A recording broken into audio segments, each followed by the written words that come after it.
That bloody bike fan, the amount of serenity that fan has killed is unreal. But anyway, it's working again, so that's a good one because it wasn't for a long time. Anyway guys, g'day and welcome back to the channel. Another wet, soggy, beautiful Southland day after the summer we've had. We are not going to growl about it. Today we're going to get these ewes weighed up. They're pretty bloody hungry having come off this. I'm going to say, give or take, they are going to be on par with what they were when we weighed them before we put them on the maize. So it'll give us a rough, vague idea. Got to start with a bit of a caveat. We've been pretty hard on these ewes since they come off the maize 10 days ago, and it's possible they have lost a little bit of weight since then. So we'll just see if they're within 1.5 kilos, maybe 2 kilos. I'm just going to say it was a success. We wanted it to maintain them. Should have run them back around and weighed them straight away, but circumstances the way they were, tricky job to get them past those Swedes around the road. The paddock that they had to graze after the maize was right there beside them, so we just went ahead and did it. Does it stuff up the science a little bit? Yes. Was I prepared to stuff up my operation with a whole lot of other stuff we had going on at the time? No. We'll get a fair idea. Yep, my father and uncle have been doing a bit of rocking. I was going to, but they wanted to do it, and I thought, they can have some fun doing that. So, ewes are heading in the yards. Slowly. Nothing's happening very fast with these girls this morning.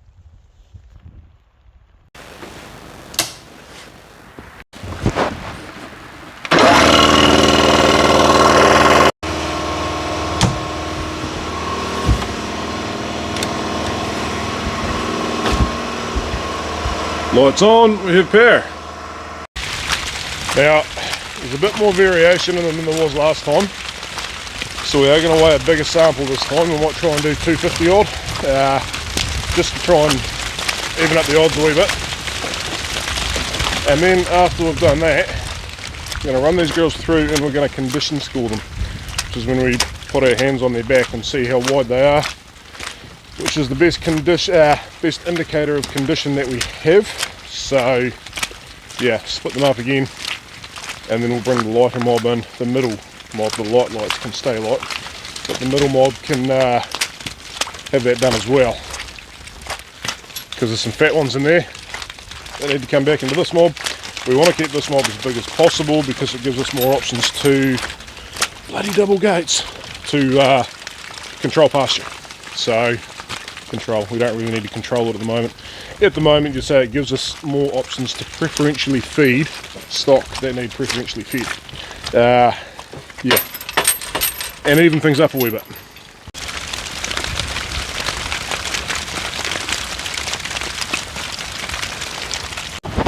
Right, we're away. I just want you to pay attention to the variation in the weights. That's not a lot of variation. We have had a big go through so far though. Whoops, there's one's beat the scales. She was heavy too.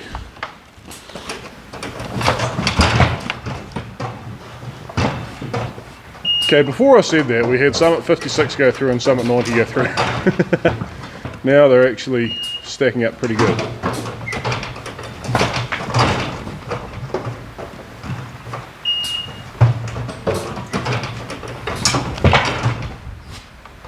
See, that's what I mean. 63. There's another one, not this next one, the one after that's going to go through. I reckon it'll be over 80. 61, 60. What's this one going to be? Yeah, see, she's a heavy girl. Look, it's quite a sizable mob of ewes, and the variation is forever increasing. Whenever you've got a reasonable sized mob of ewes, you've always got some at the top getting bigger and some at the bottom getting lighter, which is why we do what we're about to do later on. Quite regularly.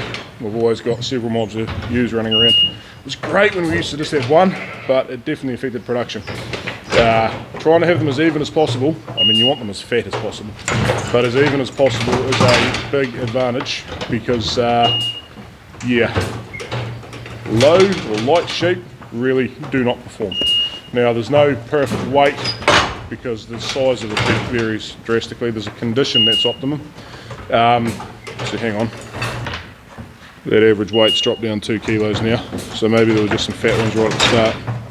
don't know, we'll see. Ideally you want them all at a 3.5 condition score. That's not always going to happen. If we always had the feed to do it, then it would happen. But yeah, so a lot of variation, so that's why we're going to weigh a few more this time, just to try and, we're a bit further from that last time we split them up, just to try and even the variation out a wee bit.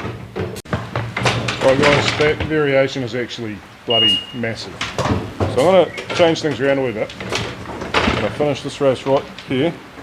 And then we're going to start condition scoring. We're going to split them in 2 mobs. And then we're going to weigh 10 or 15% of each mob, because I don't think we're getting very accurate results here. And I think that's going to be a more accurate way to do it. Oh, that one just beat the scales. Oh well. Yeah, we want an accurate and as accurate as possible weight. This isn't going to give it to us. So we'll try and remove some variables. We get a mob of 1200 U's. If all the light ones run up first or all the heavy ones run up first, then they can skew results massively. Should have weighed the whole lot, but that's a lot of time. That's, to do it twice is almost the whole day's work, and we didn't really have the whole day to skew. Anyway, we'll get into it. Right, we've been through this before, but for newcomers to the video, what we're going to do is run these sheep in. They're going to go into that machine right there. I'm going to stick the cam in their back, and then with this remote, decide which way they go. So we come along, I won't have my phone in my hand, right there, and decide. So that one is light, so she is going to go that way. Finger off the button, the door shuts. That one is not so bad, she's going to go straight ahead, and so on and so forth.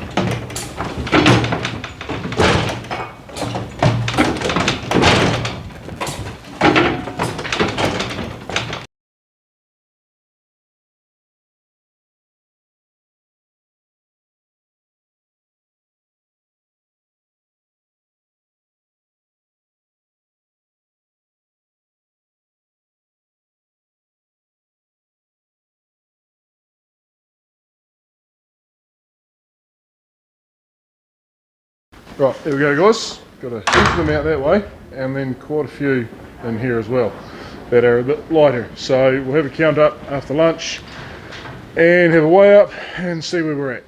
Righto guys, we are weighing.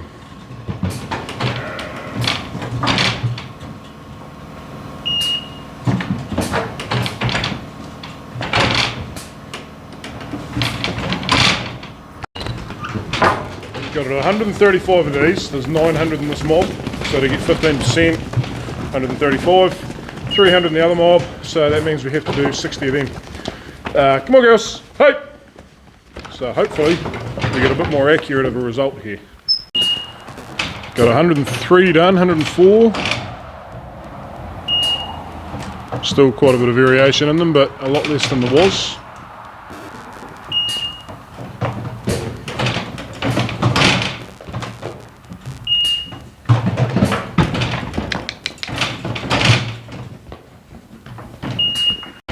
Right guys, last pen.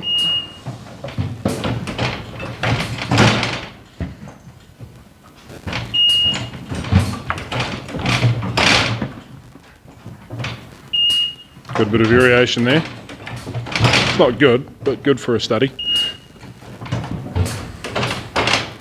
Go on girl. There we go. So what are we averaging there? Turn this around, 70.8, which is within cooey of last time. I think last time was 71, weren't we? I have to go back and look in the video. So that's all good, they're pretty good. Obviously we've got some lighter ones to weigh afterwards though. Well, not lighter, skinnier. So we'll see. I'm expecting that to drop down to 70 because I told you guys 60 of them had to be weighed, but it's only 45. 300 times 0.15 is 45. we'll make it 46 because we've got one extra there. There may be very little in them because a lot of those girls in the light mob, skinny mob, are actually older girls that are quite big framed, and they may not be much lighter. They'll be lighter, but there might not be a huge amount in it, so we will find out. Anyway, we'll let these ones go, and here we are about ready to weigh the lights. So we've got a decent cut in, it's probably 100, 120 here. Just going to weigh the first 46. You just hop back out of there, Ted. Good man. Ted's been a big help with me shifting them all around. So we're just going to carry on this, and that'll give us our actual average, all on one sheet that way. Make life a bit easier.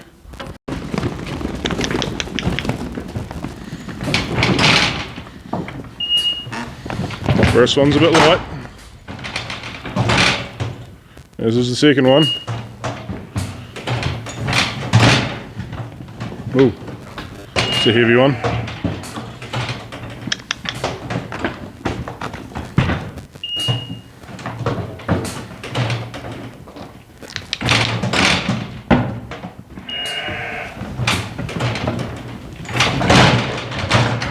Whoops, she just beat the scales. Right. I've got an adjustment to make down in here because there's a few of them doing that before. If they hit that front gate hard enough, they blow through.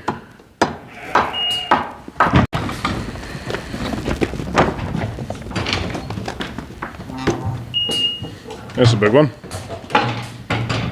Don't know what she's doing in there. You give that one a wee nudge, Ted? Just pop your hand over there, she might run in. See if you can, there you go.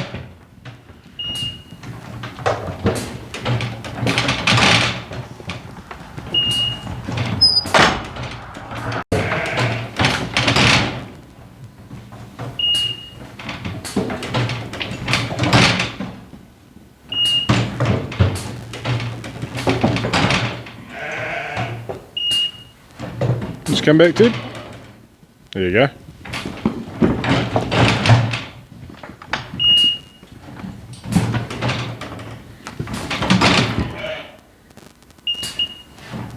Oh, we're under 70 now. Don't touch that, dude. Hand off that. Good man.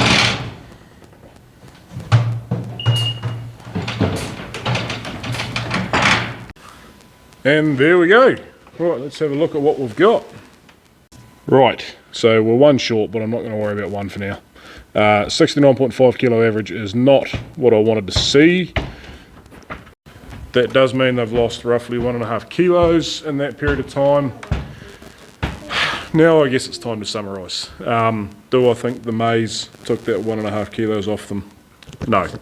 We've been pretty hard on them on grass since. Also, gut fill is a very, very challenging thing. There could be 10 kilos, possibly even more, of gut fill there.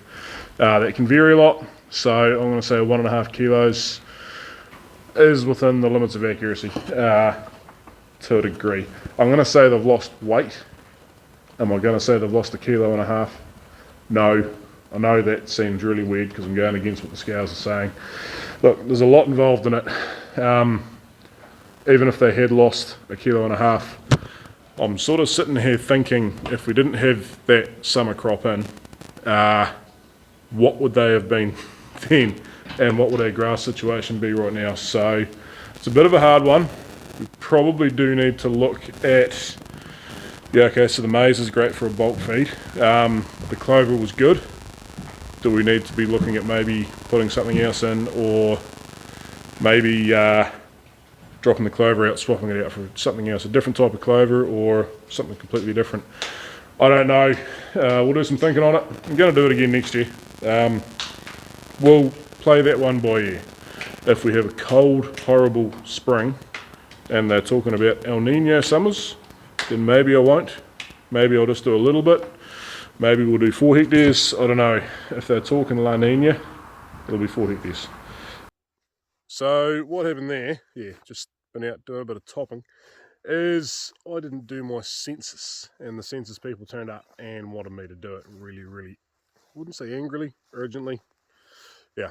So anyway, final summary. Look, it hasn't been a raging success.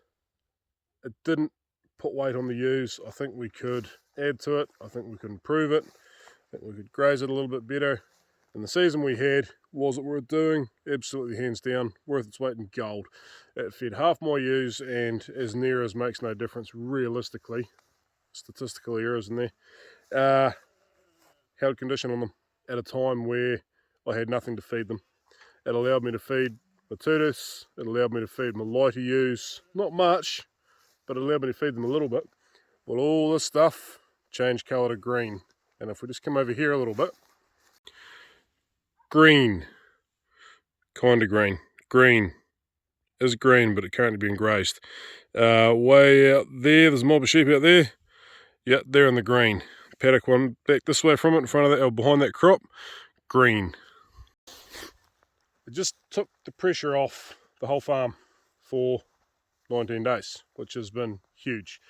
Would have been nice if I just grazed it sort of 5 or 6 days later, because that one rough paddock that we cleaned up afterwards would have been growing in that time, and that would have been quite handy, but I was just a bit nervous about how mature it was getting. Anyway, I'm waffling. What I'm getting at is, it's actually been absolutely brilliant. So, yeah, I think we'll just leave it at that. It's worked. It hasn't been perfect. We can probably modify it. In my eyes, it's been far better than turnips, because turnips you're looking at 8 to 9 tonne of yield with an extra month of growing, so an extra month of grass paddocks out of production. And I still reckon I'd struggle to get my sheep to eat turnips. So, yeah. Anyway, guys, we will leave it there. Don't forget to hit that subscribe button if you like what you're seeing, and we'll catch you next time.